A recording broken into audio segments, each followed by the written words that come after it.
Now let's take a look at how to create compute engine with internal IP only via Terraform. Step 1. Run the command gcloud auth login. Hit the URL, enter the username, enter the password, click continue, click allow, and you should land in this page that says you are now authenticated with the gcloud CLI.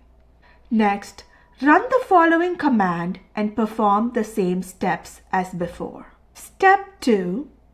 Set your quota project and set the project where you will be creating the VM.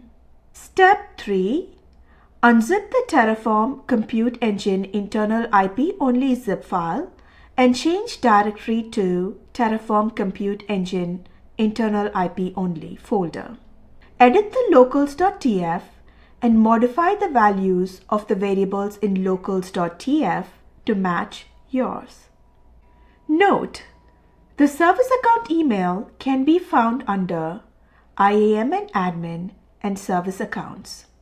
So this is your compute engine default service account that will be attached to your VM.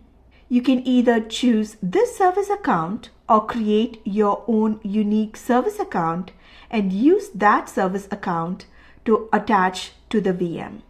Next, perform Terraform init, and once successfully initialized, perform Terraform plan, and then Terraform apply, enter yes, and you will see that the Terraform apply is successful.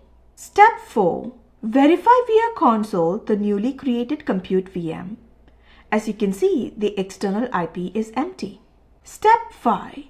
SSH into the newly created compute VM. Identify the zone where the VM is created via the console. Note: if you get an error message, retry the command again. And that's it. Your compute VM with internal IP only is successfully created.